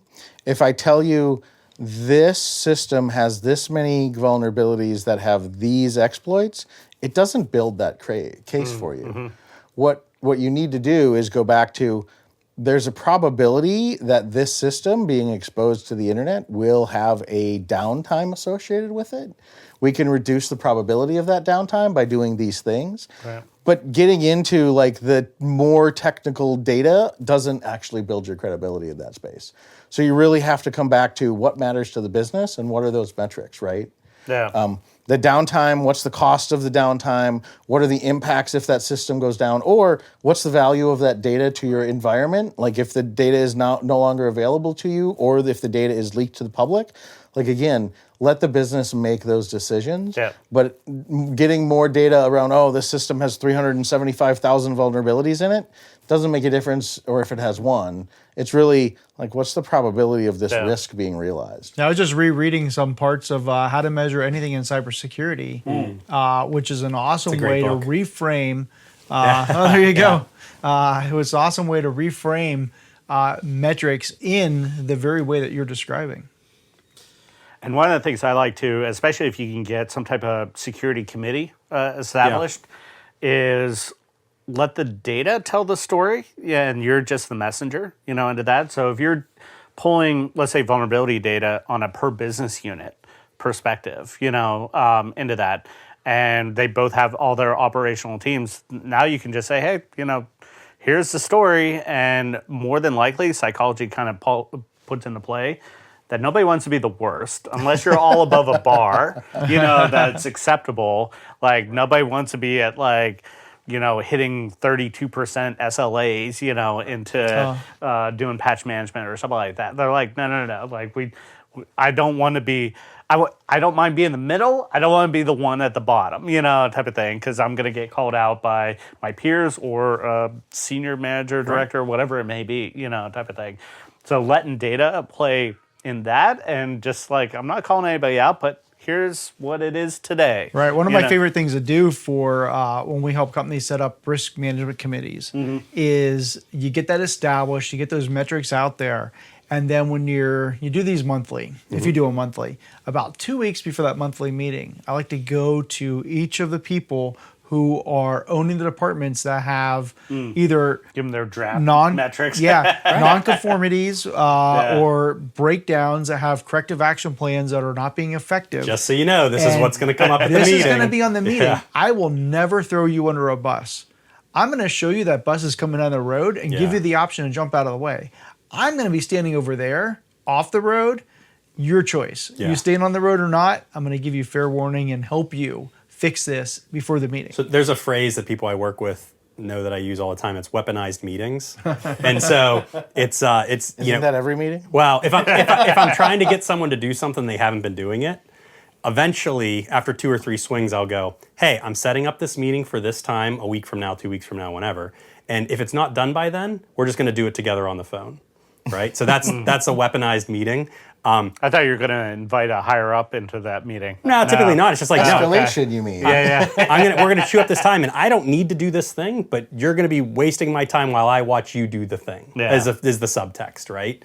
And typically, I actually don't think I've ever had to actually have one of those meetings, but I've probably set up hundreds.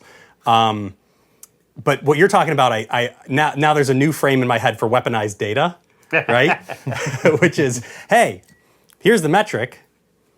You're the person responsible for it, right? It can change before the meeting. It can change before the meeting. Yeah. It's up to you whether you want this on the screen with your name saying it's ineffective, Right. or do you want to be on track? Yeah, right. We Well, both there's- want to show green on this slide. Yeah. There is a sense of competitiveness between business units, right?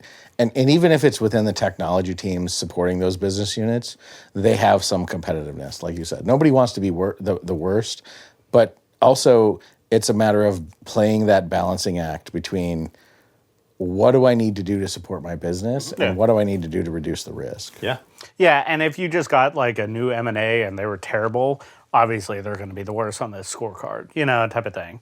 But yeah, I think I've got a lot of success by just bringing up the data in a collective spirit and then all of a sudden, like, you get traction, Yeah. instead of going to them individually and being like, can you fix this? Can you fix this? Can you fix this? Well, and and we were talking about this a little earlier, like the concept of letting people draw their own conclusions from the current state of things or the information, right? Kind of a Socratic method of visioning what's next. I think that's pretty important oftentimes, because sometimes you're not going to get buy-in if it's your idea. Yeah. Right? Sometimes, and this is where the experience really matters, like you need to know where the things you bring the vision and where the things you bring the information and let someone else reach the logical conclusion on your behalf. I also, go ahead. I was going to say, I was going to switch it up a little bit, but I was going to say, well, what could go wrong when you're trying to persuade people? Like pushing too hard. Have you ever experienced any of that? Yeah, I mean, the biggest challenge there is that they will just say no, right? Like, especially if you're dealing with the business, right? They will invalidate and say, that risk is not valid. You don't understand the business. You don't understand, right? We have to keep this system operating. It is what generates the revenue, right? This customer will be unhappy, right? The challenge there is that you can't predict unpredictable downtime. Like, there are things like you're dealing with physical systems that do fail. Yes, we're dealing in like solid state disk and things like that, which have a lot longer mean time to failure, but there is still a mean time to failure in these systems, right? Memory fills up, memory leaks happen, the software is not perfect. And those are things that you cannot predict. And the longer you go without fixing and doing, I mean, again, it's just like a software-based car, right? Yeah. Like, we are all familiar with those. Sometimes the system doesn't do what it's supposed to do, and you have to turn it off and turn it on again. It's just the fact of how software works. And those are things that it's not a perfect science, but we're expecting systems to be perfect. Yeah. I mean, what could go wrong? I think the saying no, and oftentimes the saying no is either going to be related to friction, right, or money. Those are the no's that you don't think? I guess friction would play into that. A lot of personality, can go into, the politics of it. Yeah. Like, you say the worst thing is no. The worst thing is if you get an enemy out of it.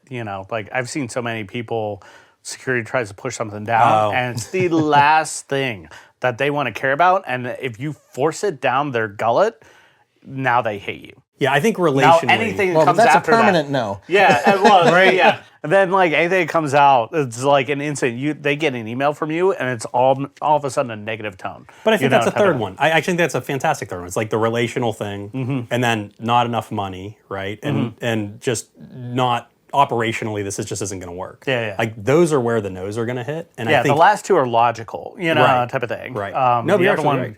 could be just, that they just don't want to do it. They each have different solves. Yeah. They have their 9-to-5 job, and any extra work adds to that, you know, type of thing. And they just don't want to do it. You Right, know? right. And that goes back to the culture of a lot of this stuff. Incredibility, right? If you've asked them to deal with a ton of pain that they've felt's unnecessary 4, 5, 6 times in this past year because it hasn't been explained right, or maybe it really is unnecessary, right?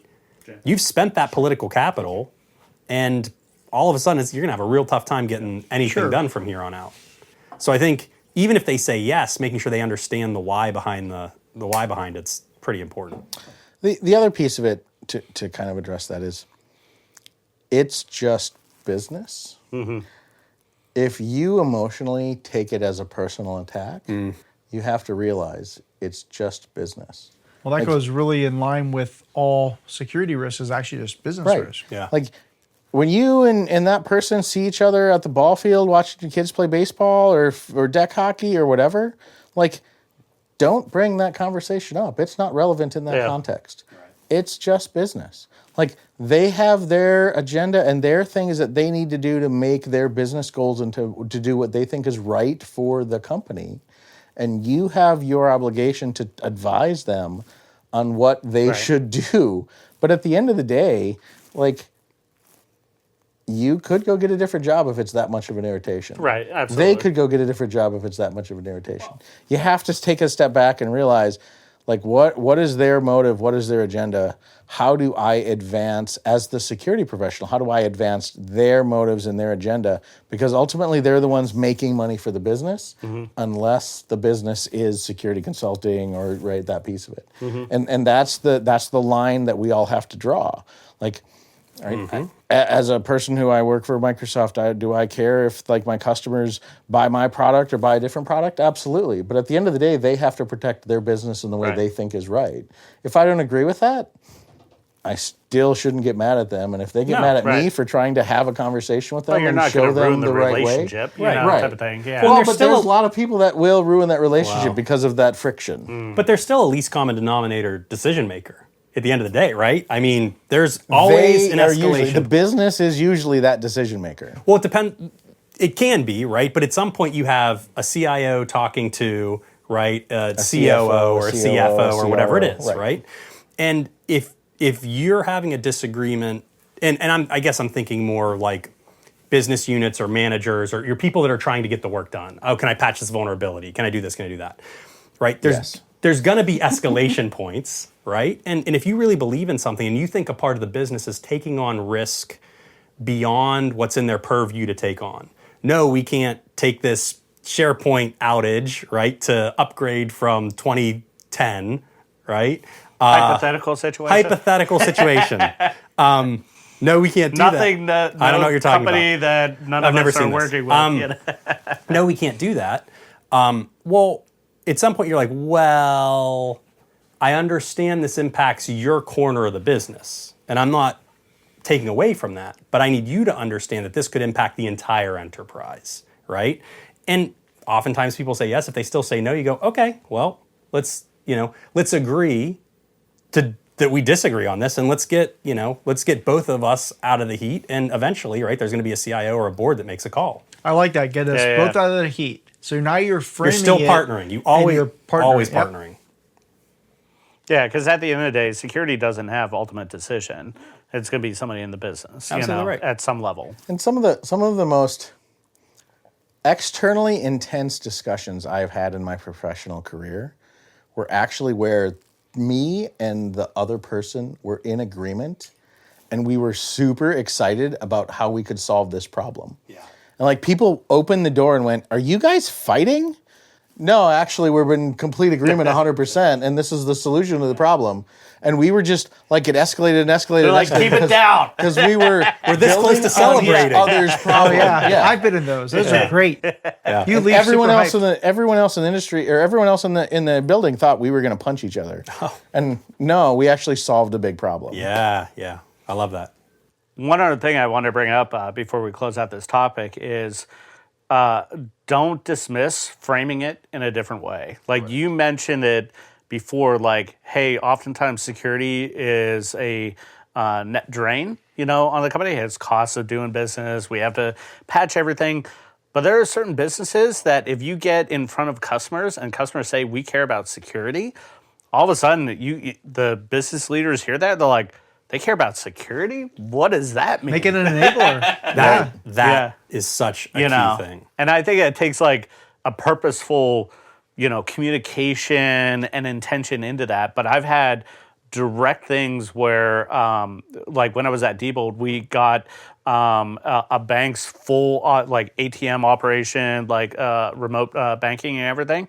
And the reason they cited we won over NCR was because of our security. Yeah. They cited that. Yeah. And then all of a sudden, the executive was like, because of our security, we have security? Well, there's nothing better than that customer that comes in and says, you will follow ISO, you will follow whatever, you will follow NIST, you will do these things. Your contract agrees that you will do those things. At that point, you align your entire organization. Mm-hmm. Like, I'm sorry, they're our largest customer. We have to do that. Yeah. Now you are a business enabler. There are ways to get there without those events. It's just a lot more persuasion, a lot more influence.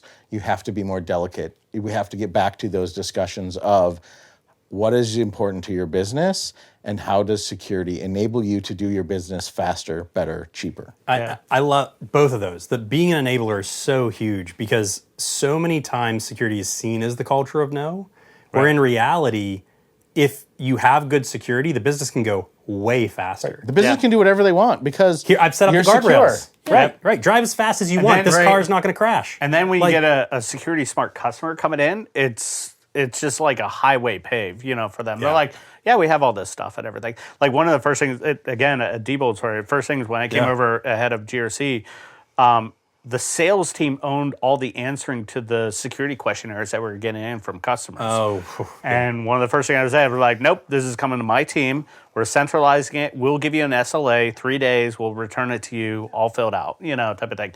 And first, we're able to gain a whole bunch of efficiencies. Second, we were able to answer it right, by the way, you can spend a lot more time doing sales. Yeah, exactly. And the sales team loved it. They didn't have to do security questionnaires anymore. And we answered in a consistent manner out to the customers and able to articulate like some of the questions. We didn't ask that many questions. It was like, okay, who's the customer and what services do we provide to them? Now we have context and now we know the control environment. We can answer the questions appropriately. And we have standards and templates that we created to make it, better and, more in line and all that stuff. But that's some of the stuff that when you're convincing, it's like, hey, now I have metrics. Yeah. Here are what and we actually shared that to the security committee. We have metrics, customers.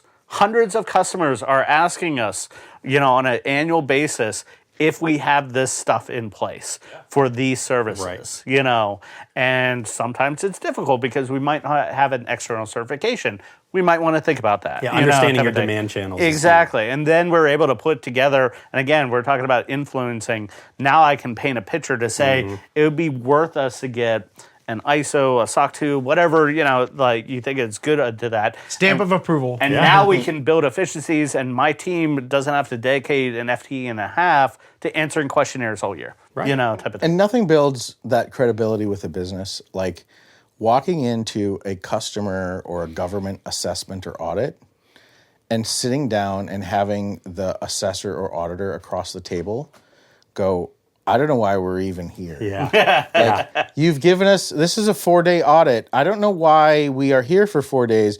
You've given us everything that we could ask for in documentation, and you're doing all the right things, and you have all the pieces and processes in place. I did an assessment for a company I worked for with the Department of Homeland Security, and we were done in 25 minutes. It was a 4-day audit. The government team of 5 auditors went home, and I sat around in Maryland doing nothing for 5 days because I didn't want to change my flight. That's fantastic. Those are things they all some good left. wineries down there and everything. Yeah. I see. And it was one of those things where now I can build rapport with the business. I can build that credibility. Yeah. I can talk them through the things that we're doing that enable their business to move faster rather than spending 5 days under the thumb of a government auditor. Right. Well, this is so awesome. I heard so many great takeaways. One of them that we didn't really say, but I think is important, is that if you're a security practitioner, make sure that you know, and this goes back to what you said about your contracts, make sure you're partnering with your legal department, make sure you understand what your customers are putting in, and then leverage that. I'm going to use your weaponizing and then say arm yourself with the information you need about what your customer requirements are, because you're legally bound with those contractual requirements. Use those as the basis for framing out your program. I mean, they call those interested parties in the ISO 27001 world. Make sure you know what those are. What other takeaways do you guys have for the... When your customer comes in and says you will comply with ISO, take that as a blessing. That has built many company security programs under my watch because the customer said, I need you to align to ISO 27000. That signed the check. Everything we did from that point aligned to that framework. We're doing all of these controls. We're assessing. We're doing all of those things, right? No one can get in your way, or it's very difficult for them to get in your way once you have the customer say that. Yeah. Another one, I'd say nothing beats just regular catch-up meetings in an appropriate cadence, right? Yep. With your peer set. And sometimes your peer set plus one, depending, right? All over the business. Yeah, across the business. Yeah, not within IT or security or whatever. Just in security. Yeah. And if for I think a lesson that many people learn over time is like the higher you go in role, the less time you spend with your team and the more time you spend with the broader environment, right? And so just nothing replaces that time of just catching up. And it can be talking about kids. It can be, right, when there's not scarier stuff to talk about, or it can be talking about the scary stuff. But putting in those hours early will make you have to spend a lot less hours when stuff's going sideways. It sounds like a lot of our building a community conversation. It is 100% building a community. Internally to your company, absolutely. I'll throw one thing, takeaway here. Start tracking data early and often, type of thing, even before you begin, so that you have a good story to tell where you've been, where you're going, and where you're going to try to end up, And have the right people make that data business relevant. Yep. Like, it doesn't have to be every vulnerability and every piece of it. Talk about the risk, right? If a system is vulnerable that is key and critical to your business, what are you doing to mitigate that risk so that it doesn't have an outage that is business impact? Yeah. And related to business impact. That's a key point. And just to add, I'd say you need to be fearless about communicating the current state of affairs, Yes. regardless of who or what has come before. Yeah, truth to authority. Without a doubt. And sometimes people aren't going to like hearing that, but you have to have some courage there. That's part of the role. Great. Yeah. So we're pretty far into this. We are, but it's about -5 minutes. I think we have time for one more here. So, We'll do a fast one. huh? We'll do a fast one. We'll do a fast one, yeah. So to lighten up, not necessarily security related here, getting things done. GTD. I like to call it GSD, getting stuff done, Done. except we don't say stuff at my company. So, yeah, so, how do you stay prioritized on your top tasks? How do you don't get into email hell, into like some of that stuff? How do you make sure you're not booked out on 10 hours of meetings every single day? Like, where's some of the stuff you guys do to kind of make sure you're always focused on the right stuff? Oh, I love time blocking. Okay. And I keep a consistent to-do list that is organized daily. In fact, I'll just go through what I do real quick. Yeah, so what do you do with time blocking? Well, before I time block, I first understand what's important. And so what I'll do is I'll use ChatGPT and I'll tell it to give me my to-do list. And I've already trained it what happens on a daily basis. So every day I have a checkbox on a list for check my project management system. We use Rike. And check my HubSpot to-dos for any calls I need to make. And those just show up. And I'll take those and I'll put them in a list. And I tell it to put that. So ChatGPT has connectors into those systems? No. It just knows what goes on my list. There's some recurring tasks. Yeah. Oh, okay, got it. And I use OneNote. I've been using OneNote for so long that I'd love to switch to something like I love Notion. It's great, but I have so much data in OneNote. So when I go through OneNote, there's a migration thing. there might be, but I have so many. I have my family on it. Yeah. So I've been using that for years. So I'm going to stick with that. But basically, I have a to-do list that is for a whole month at a time. It lists every day of the month out. And in it, it just basically has the same repeating things. Even something as stupid as take vitamins, or else I'll forget. Yeah. And then it's a checkbox I put next to it. And then I'll just use the OneNote checkbox, check it off. And I'll do that. And then at the end of the day, everything that's done is checked off. I put it into a different note, and I have that for the entire year. And I've been doing it for years. So I can go back and say, what did I do 5 years ago on this day? And I'll have a reasonable sense. And so that's what I'll do. Then I'll have I'll shift those. I'm like, I'm just not going to get these things done. Never have I completed a whole list. Yeah. I was too aggressive. Yeah. And so I'll push those to the next day and the next day, and I'll put them And you throughout. prioritize that? And then I'll prioritize it by day. And then when I really have something important to do, that's when I time box it. That means I go to my calendar in Outlook, and I'll say, I need like an hour and a half to get this thing done. I need a whatever to get this thing done. And I'll start mapping time blocks as meetings that I'll hold myself accountable to. And if just like if I had a meeting with Rick, I'm going to show up on time. Yeah. We're going to do the thing. I'll just show up on time for this meeting, and I'll do the thing that I'm supposed to do at that time, which gets my goal done for the day. And that has increased my success of just GTD, tremendously. Yeah. That's what I do. I cheat. I use Copilot for everything. Okay. What does that mean? Copilot. So Copilot is built off of ChatGPT, but it's a Microsoft in the Microsoft ecosystem. Yep. Rather than having ChatGPT ingest, Copilot is just built into OneNote, Outlook, Teams. So every morning I start off with a prompt that says, summarize yesterday's meetings and the task list that I need to do today, and it dynamically builds my task list for the day. Okay. Then I say time box, build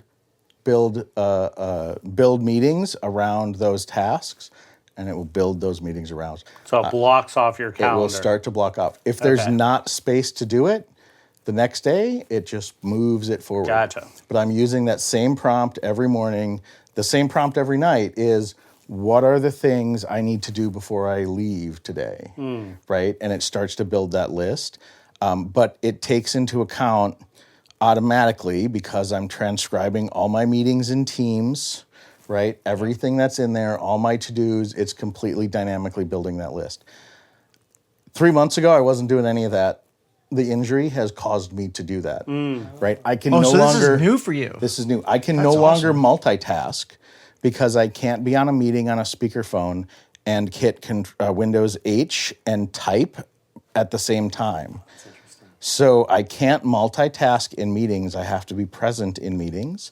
And then the text transcript of the meetings creates the notes for me, and Facilitator keeps me on time for meetings, so I'm no longer going over 10, 15 minutes at the end of a meeting, because Facilitator tells me, hey, you're 5 minutes over. What's you Facilitator? Need to get to your Facilitator is built into Teams, and it runs on Copilot if you turn on transcription, and it'll take notes for you. It'll take tasks for you automatically. It'll warn you, like, you got 5 minutes and it'll left. warn you, hey, you're 30 minutes in and you only hit 3 items in your agenda.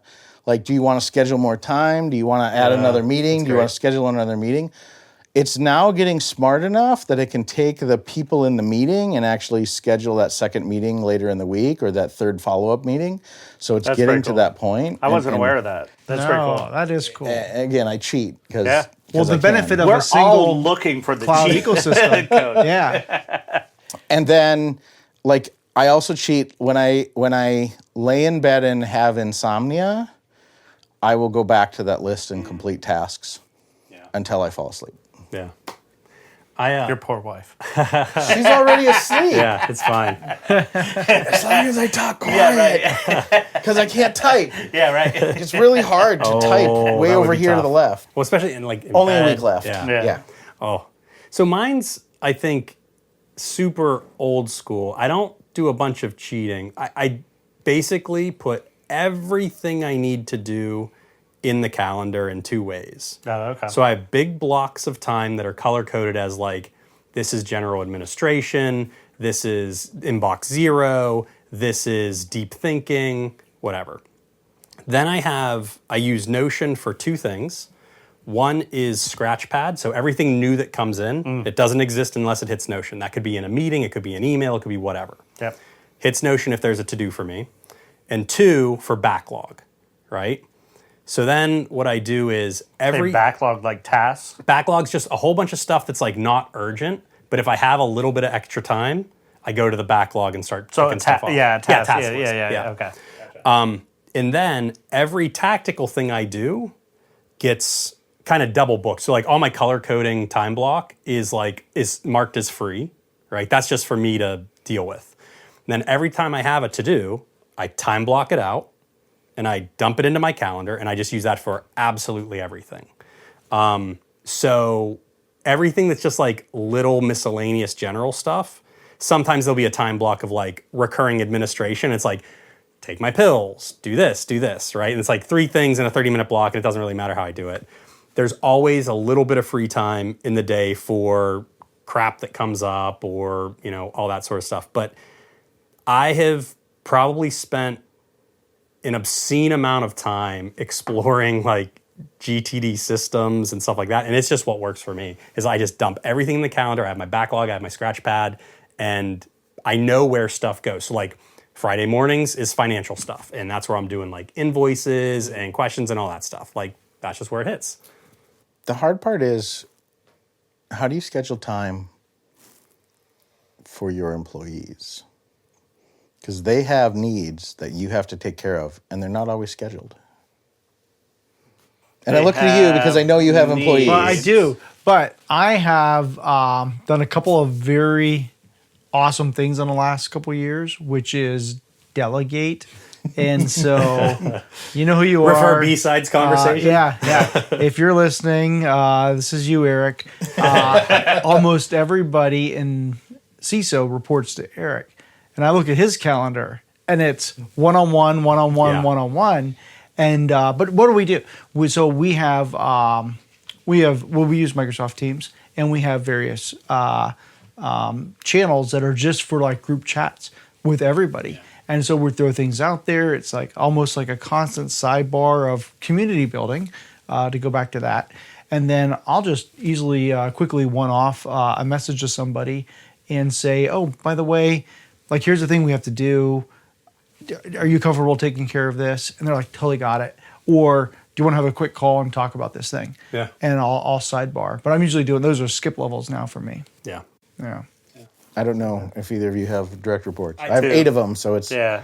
Yeah, like I do, and it's 8 hours a week of just dedicated to them. Yeah, I have one-on-ones where needed, but to your point, like I've done a decent amount of delegation in the past like month-ish.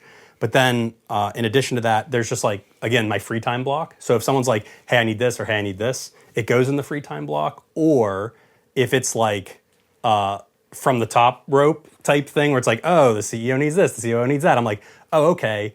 What I'm doing right now moves to my free time block and I switch. But when people need stuff, it's like, well, they typically know it's like, well, you get from, 2 to 4, roughly most days, and I can move stuff around pretty easily. This is some of the reason I have no problem. I'm there till maybe 7 at the office because I plan to do things. Mm-hmm.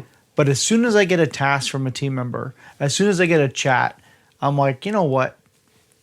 Me responding to them is probably more important than me doing this other thing that I could do a little bit later. Yeah. And so I'll just reprioritize that. I don't always do that because sometimes it's just it's an important but not urgent thing. Yeah. And I'll schedule it for the next day. But I never go longer than I try never to go longer than that next day. Yeah, I mean, I have staff that or team members that are East Coast, Central, Mountain, and Pacific, and I will do specifically told them, I am available until 5 p.m. your time on Monday and Wednesday Pacific time. Feel free to schedule anything you want, right? Fridays, it's a little bit lighter. Tuesday, Thursdays, like I got other things that I have to do in the evenings. But otherwise, like they are my priority right now. Yeah. Gotcha. Well, and I think it has to be, like if you're delegating, like, I mean, that's how things are happening, right? Like, I mean, your job is to clear roadblocks. Like, that's the deal. Yeah. It's crazy. So I mean, mine. Yeah. So Last but not least. Yeah. So for me personally, and then I also want to touch on some of the employee stuff and everything. So me personally, I have everything in Notion. I've actually started using their meeting stuff and everything. Like they it? can actually transcribe it right into that. Huh? Do you trust them? As much as any other AI stuff, type of thing. So everything you like, taking notes, my task list is in there. I try to practice inbox zero. To be honest, I probably have 10 or 15 emails hanging out, in my inbox right now. It's zero adjacent. Yeah, zero. Zero Yeah. achievable. Inbox 100, it's fine. Yeah, but compared to a lot of other people, Yeah. I'm pretty close. I'm closer to zero than a lot of other people. So, like everything either gets deleted or archived. I don't have any other categorization. It's a delete or archive, type of thing. If I think I need it, it's archived. If I for sure don't need it, it's deleted. Anything I can't typically get to immediately, and it's like, hey, this is a 2-week thing, or even if it's like, hey, ISSA is asking for CFPs, for a Las Vegas conference, it goes in my calendar, and it's like, and I'll put the CFP due date into there, and that's a future thing. Email goes away, with that. I love that feature. Yeah. That's huge. So like that's Copilot can do it too. yeah. I mean, anything can really do it. Anything that reads your email and has AI will be able to do it. So that's how I keep kind of everything manageable.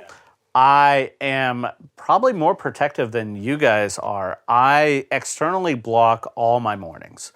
Mornings is where I realize I'm more productive. So when I get up, I actually do like work tasks. You know, I'm So building. in my world, like that's all focus time. Yeah. So, and there are a few times I'll shove in a meeting if there's like incompatibility, if I'm working with somebody from Europe or something like that. I have to accommodate, into that. For general speaking, if I'm sending out like, let's talk, you have Monday through Thursday, any afternoon of when I have open.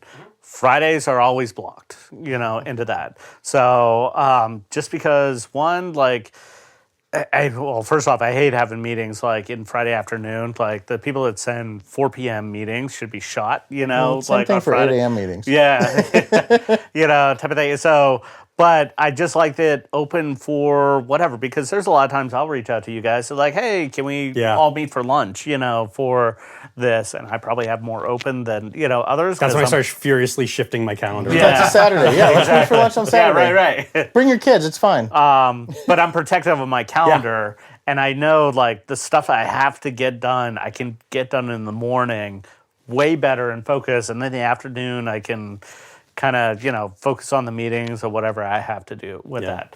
I have 2 full-time people for me. I touch base with them twice a week. Into that Monday and Thursday, that we touch base to see where they're going. But I've often liked to get more into the data driven, where you don't have to have a meeting. It's you look at the status or do different updates throughout the week and then follow up with them over chat or something along that lines. Like that's way more effective into that. I would say like if your day like with Eric, I don't know how busy he is, but if it's filled with like one-on-ones, he should probably have less people and start delegating leads out. I don't know how he's there, into that. But like the common rule I've heard is like if you're executive level, it's like 5 to 7. It's 5 plus minus 2. Yeah, something like that. And when you're at the executive level, it's not necessarily every week, thing. It could be every 2 weeks or a month. As you get the less experience, obviously you need more attention onto their tasks and everything. So that would be more of a weekly touch base and all that. I do agree with you. If somebody needs to reach out, you deal with that, type of thing. But I was just, I forget where it was. It was talking about delegating out. I just listened to a podcast, Delegating Out, and it was just all about like how do you phrase that? Like somebody's reaching out for you.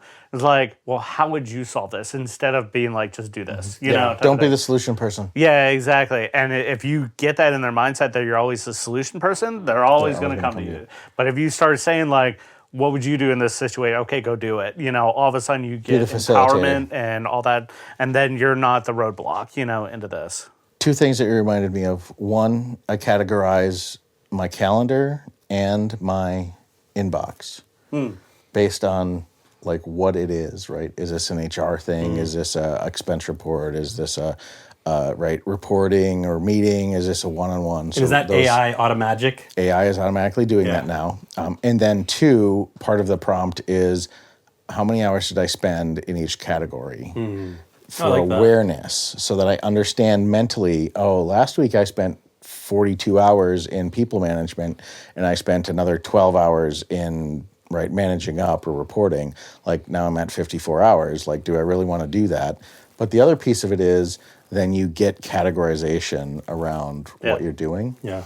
The second piece of it is my manager had us read some of these Harvard Business Review articles, and one of them was like, when somebody brings a task to you, do you take that task on, or do you leave that task onto them, or do you delegate it to a third party? And like the rules for when you do that each one? frame, well, no, it's a matter of keeping track of how many tasks you have. Tracking. If you continuously accept tasks, like you're going to be overloaded. Right. Yep. If you are empowering them to complete it and leaving that task in their bucket, they're the ones that are empowered to solve it.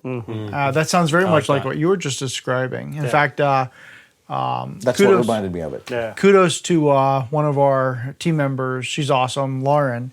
Brought to her all hands this 10-minute video based on the book of Turn the Ship Around, True Story of Turning Followers into Leaders by David Marquette. And I'm like 3/4 way through listening to that. And all you need to do is watch the 10-minute video, and you can almost understand the concepts to start reframing. And Can we show notes that? we can put that in. absolutely. We can get that.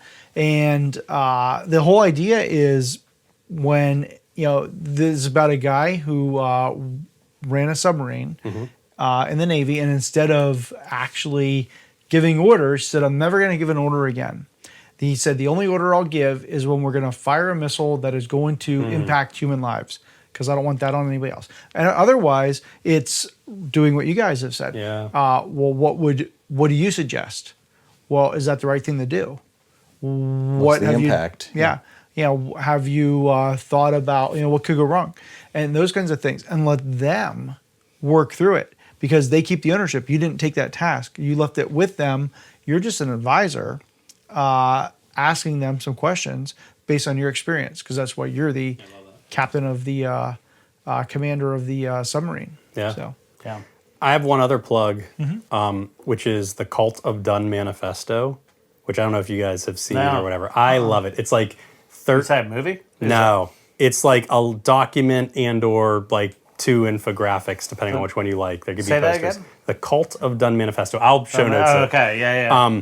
But it's like by Bree Pettis and I think Keo Stark. I don't know if I have the second name perfect, but it's basically like 13 rules around like, are you getting things done appropriately, quickly? Are you abandoning things quickly enough? And it's just super pithy. And every time I've worked with a team for a sustained amount of time, we're starting to move from like good to great, I always introduce this to them and we go, hey, so this is how we need to start to like move to be a little more efficient, and just keep this stuff in mind.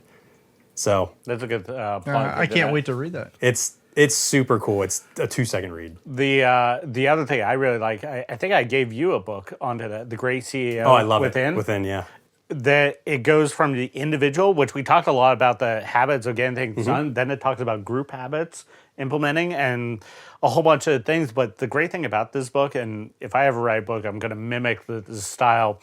All the chapters are like 3 to 5 pages. Yeah, it's so easy to consume. It's so digestible. So when it talks about like practicing inbox zero, it's like 2 pages. Like, here's what you do. Type of thing. Practical, quick. It's like, not just- like here's a chapter and it's 20, 30 pages long. It's like, here's all the individual things that's going to help you improve, and all digestible, and the way he breaks it down is great.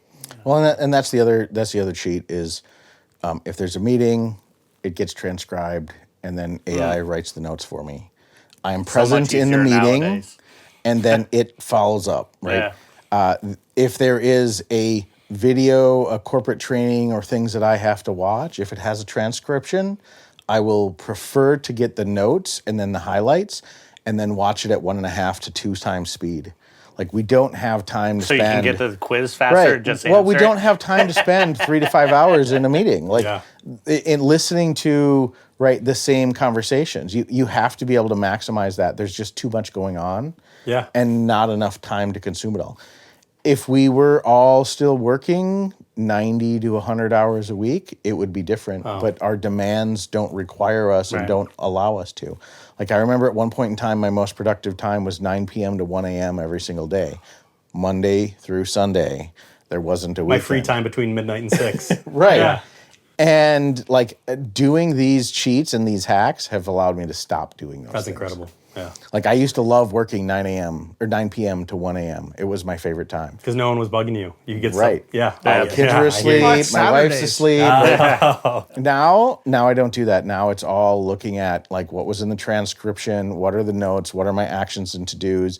And then if I have to watch the video, it's 1.5 to 2x because I already have that transcription on the side. I already have had Copilot go through it and tell me what are the highlights. Where in that transcription are the highlights? So I have to think about it and listen to those pieces and not all of the other things. So do you consume transcribed meetings that other team members record so you can be Does it pseudo automatically present in Teams Yeah, and yeah. Copilot. Yeah, and it'll like flow it up. That's Does cool. it automatically. Yeah. That's magic. And that's the piece of it that is the cheat code. That's magic. Like, because I'm in that ecosystem and every meeting is a Teams meeting and every meeting has transcription and facilitator, Yeah. like it's a cheat code. That's awesome. Yeah.